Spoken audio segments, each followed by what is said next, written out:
Hello everyone, my name is Tim Chen, and today I will be presenting my MSc project titled Multi-Scale Convolutional Neural Network for Speech Emotion Recognition with Dynamic Temporal Feature Learning.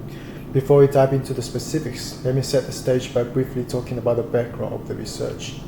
Speech emotion recognition, or shortly SER, has played an important role in the field of human-computer interaction, such as customer service, mental health analysis, and so on.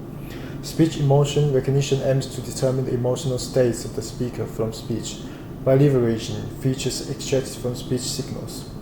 The performance of SER can be impacted by several factors, including the choice of algorithms and features, noise, and gender. The choices of algorithms and features directly impact the performance of speech emotional recognition. Noise, serving as data augmentation, affects the robustness of the models. Gender, on the other hand, introduces significant variations in vocal characteristics. The research objectives of my project are: propose a multi-scale convolutional neural network, which is capable of dynamically learning temporal features on MFCC spectrograms extracted from speech signals, and effectively identifying emotions from speech. Explore the impact of noise and gender on the performance of speech emotion recognition. Now let's discuss the methodology that have been applied in this project. I have divided my methodology into several phases. The first phase is data collection and pre-processing. In this project, I have used the public speech data roughness. The roughness data contains audio samples recorded by 24 professional actors, equally divided into 12 male and 12 female actors. Each actor recorded 60 samples, resulting in a total of 1,440 samples. The data includes expressions of calm, happiness, sadness, anger, fear, surprise, disgust, and an additional neutral expression. Specifically, there are 8 emotions classes, and each class has 192 samples, except for the neutral emotion class, which has only 96 samples. Before feeding the data to the neural network, the data went through a couple of pre-processing steps. When loading the audio signals, padding and truncation were applied to ensure that all samples will have the same length. Next, the fast Fourier transformation was applied to the raw audio signals. Then, Mel scale filters were applied and a logarithm was taken to obtain the log-Mel spectrograms. Finally, the discrete cosine transformation was performed to extract the first 39 MFCC coefficients. Noise was generated from a Gaussian distribution of zero mean and unit variance. Then, noise injection was done by adding the noise to the original audio signals. The noise dataset was created by generating more samples in the neutral class to match the number of samples in other classes.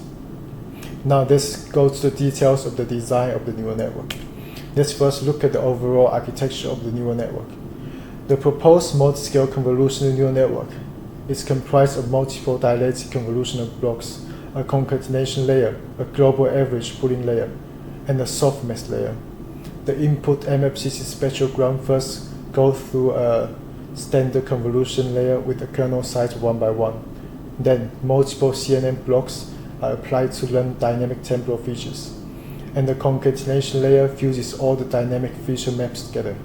Subsequently, the global average pooling layer summarizes the time information by taking the average across the time axis. Finally, the result is appended by a softmax layer, which is responsible for emotion predictions.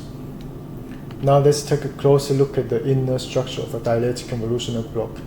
The dilated convolutional blocks were designed to learn temporal features on a wide range of scales and automatically select the effective time frames according to the attention score of each time frame.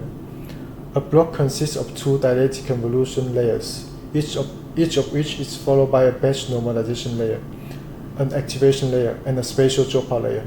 In total, there are n dilated convolutional blocks, and as n increases, the dilation rate in each block increases exponentially. This enlarges the receptive field, and therefore the network is able to learn dynamic ranges of time features. The output of each block is an element-wide. The output of each block is an element-wide dot product of the input to the block X and the attention score map A. The attention score denotes how important each time frames are. The input to the current block xi comes from the output of the last block, and the output of the current block xi plus 1 is given by the formula on the slide, where x0 comes from the output of the initial 1x1 convolution layer, and zi denotes the intermediate results of the input xi up to 2 layers of convolutions inside the block.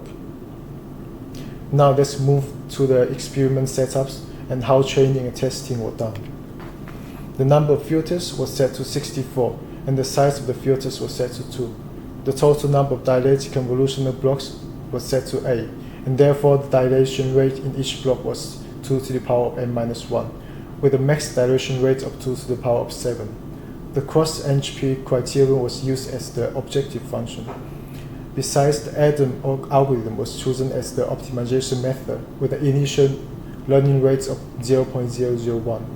As a form of regularization, the label smoothing factor was set to 0.1. The network was trained for 300 epochs with a batch size of 64. Lastly, tenfold cross-validation was employed to better evaluate the effectiveness of the proposed network. Since the problem of data imbalances exists, the weighted average recall and unweighted average recall were both used to evaluate the performance of the classifiers. For training and testing, there are 2 types of classifiers: gender-independent classifiers and gender-dependent classifiers. For training gender-independent classifiers, the network underwent 2 rounds of training, first using the clean dataset and then using the noise dataset. Upon testing, the average performance of the 10 best models from tenfold cross-validations will be evaluated. The training and testing process for gender-dependent classifiers were the same, except that the data was split into male-only and female-only samples, and then trained on each half respectively. Now let's look at the results and findings from the experiments. First, let's look at the comparison of model performance with and without noise. From the confusion matrix, we can see that overall the classifier trained on noise data has outperformed the classifier trained on clean data in recognizing most of the emotions. In particular, the recognition rate for neutral class has improved significantly. This shows that the lack of training samples present in the neutral class has led to the low recognition rates for the class, and with noise as data augmentation, this problem can be reduced. Now let's compare the performance of the male classifier and the female classifier. It can be seen that the female classifier has outperformed the male classifier in recognizing almost all emotions.